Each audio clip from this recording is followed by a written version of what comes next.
ఇప్పుడు కేవలం 7,999 up to 10 kgs వరకు బరువు తగ్గి అధిక బరువు నుంచి వచ్చే ప్రధాన సమస్యలను దూరం చేసుకోండి. ఈ గవర్నమెంట్ చాలా క్లియర్ గా ఉన్నాం.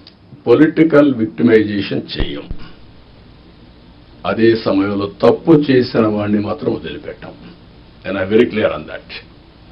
మళ్ళీ జీవితంలో తప్పులు చేయాలంటే భయపడాలి ప్రజాస్వామ్యంలో. ఈరోజు చేసి తప్పించుకుంటాడు అంటే అది ప్రభుత్వ అసమర్థత. మనం తప్పులు చేస్తే మనకు కూడా అది జరుగుతుంది. That is the message I want to give it very clearly. మీకు కూడా క్లారిటీ ఇస్తున్నాను. ఏ తప్పు చేసినా వదిలిపెట్టం, కానీ పొలిటికల్ విక్టిమైజేషన్ మాత్రం ఉండదు. మొన్న మాట్లాడుతూ 36 మందిని చంపేశారని ఢిల్లీకి పోయి ధర్నాలు చేశారు. మేము అసెంబ్లీలో అడిగాం, ఆ 36 పేర్లు ఇవ్వండి. 36 మంది చంపేసి ఎఫ్ఐఆర్ ఉంటుంది కదా, ఆ ఎఫ్ఐఆర్ ఇవ్వండి, నేను యాక్షన్ తీసుకుంటా. ఇంతవరకు ఇవ్వాలి. అంటే రాజకీయాలు కూడా మారాయి. ఆ విషయం మీరు గుర్తుపెట్టుకోవాలి. రాజకీయ నాయకులు పేపర్ పెట్టుకొని, టీవీ పెట్టుకొని, సోషల్ మీడియాలో తప్పుడు ప్రచారం చేసి గవర్నమెంట్ ని సెబటైజ్ చేసే పరిస్థితికి వస్తున్నారు. ఇది అన్టాలరబుల్.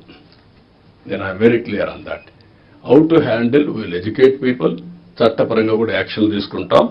ఎవరిని కూడా ఎక్కడ కూడా వదిలిపెట్టే పరిస్థితి ఉండదు. ఆ విషయం మీరు గుర్తుపెట్టుకోవాల్సిందిగా నేను కోరుతూ, ఇది మీరు నోటీస్ చేసుకోవాలి. ఎంత పని చేసినా, కష్టపడి పని చేసినా ఆ ఫలితాలు రాకుండా విష ప్రచారం చేయడం మొదలు పెడితే మనకి ఇబ్బందులు వస్తాయి. అది కూడా గుర్తుపెట్టుకొని ఎక్కడిక్కడ కౌంటర్ చేయడం అన్నీ చేయాల్సిన అవసరం ఉంది. ఇంకొక పక్కన 2047 గవర్నమెంట్ ఆఫ్ ఇండియా ఒక విజన్ డాక్యుమెంట్ తయారు చేశారు. మనం కూడా పేరేం పెట్టాలని ఆలోచిస్తున్నాం. వికసిత ఆంధ్రప్రదేశా, లేకపోతే ఇంతకుముందు స్వర్ణ ఆంధ్రప్రదేశ్ పెట్టాం. ఏదైనా సరే అక్టోబర్ 2వ తారీఖున మన విజన్ డాక్యుమెంట్ మనం రిలీజ్ చేస్తున్నాం. మీతో ఆ నీతి ఆయోగ్ వాళ్ళందరూ కూడా వచ్చి మాట్లాడతారు.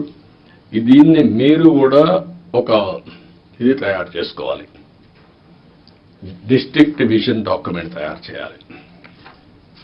For ever it will be remembered. I'm telling you.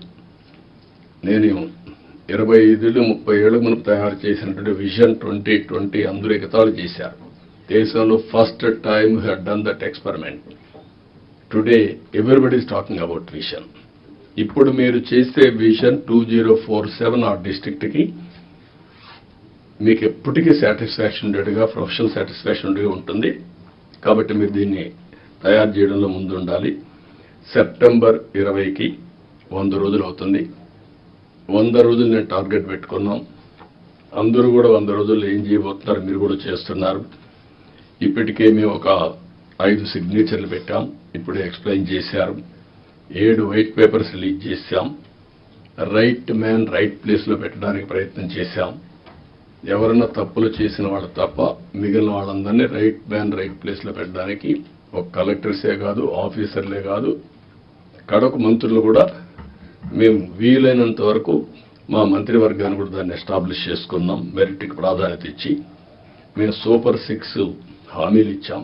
దానికి కమిట్ అయి ఉన్నాం. ఈ నెల మళ్ళీ అన్నా క్యాంటీన్ 15 ఓపెన్ చేస్తున్నాం. మిగిలినటన్నీ కూడా ఉండే ప్రత్యేకమైన పరిస్థితుల దృష్ట్యా ఎక్కడికక్కడ ఎప్పుడెప్పుడు ఏ కార్యక్రమం చేయాలనో వీళ్ళని తొందరగా ఆ కార్యక్రమాలు చేయడానికి కూడా ముందుకు పోతున్నాం. ఎన్నికల మేనిఫెస్టో అందరి దగ్గర ఉంటుంది. ఫైనాన్షియల్ ఉన్నాయి, నాన్ ఫైనాన్షియల్ ఉన్నాయి. నాన్ ఫైనాన్షియల్ అన్ని కంప్లీట్ చేయాల్సిన బాధ్యత యంత్రాంగం పైన ఉంది.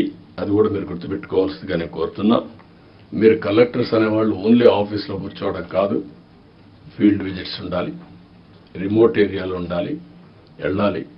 అది ఎప్పుడు తర్వాత కూడా భావితరాలు మాట్లాడుకుంటారు, పలానప్పుడు పలానా కలెక్టర్ మా ఊరికి వచ్చారు అనేది దే విల్ రీకలెక్ట్. అయితే అదే పనిగా మీరు 2 బ్యాలెన్సింగ్ ఉండాలి. మళ్ళీ నేను ఊర్లే తిరుగుతానంటే కూడా ప్రాబ్లం వస్తుంది.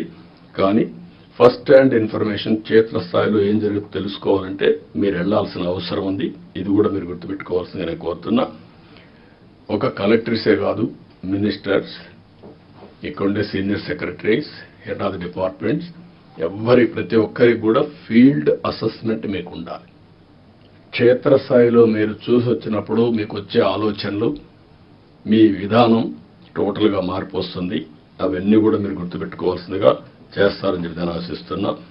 పెద్ద పెద్ద సభలొద్దు, గ్రామంలో పోతే వాళ్ళే వస్తారు, వాళ్ళతో ఇంటరాక్ట్ కండి, పర్సనల్గా ఇన్స్పెక్ట్ చేయండి. నేను కూడా ఇది అయిన తర్వాత ఆకస్మిక తనిఖీలకు వస్తున్నా. నేను అప్పుడప్పుడు అంటున్నాను 95 CBN చూస్తారని. ఇంకా నేను స్పీడ్ పెంచలేదు, ఇంకా రాలా 95 CBNకి. అప్పుడు కొంతమంది తెలిసిన వాళ్ళు ఇక్కడ ఉంటారు, మినిస్టర్స్ కూడా అప్పుడు పరిగెత్తేసేవాళ్ళని. వీళ్ళు పరిగెత్తేసేవాళ్ళం, మేము పరిగెత్తేవాళ్ళం. ఆఫీసర్లు అయితే చాలా ప్రైడ్గా ఫీల్ అయ్యారు.